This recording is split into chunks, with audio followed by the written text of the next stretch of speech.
3 वर्षसम्म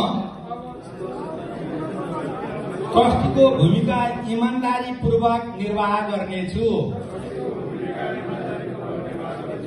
यस संस्थाको लिखित विधानमा उल्लेखित उद्देश्यहरू प्राप्तिका लागि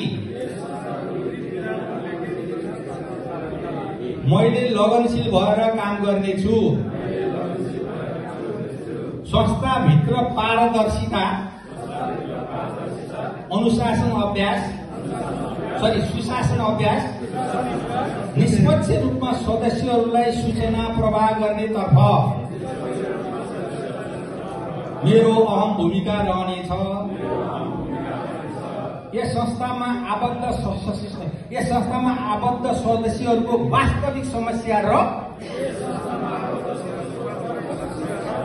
आकांक्षा पहिचान गरी त्यसको समाधान तथा फाइदाको लागि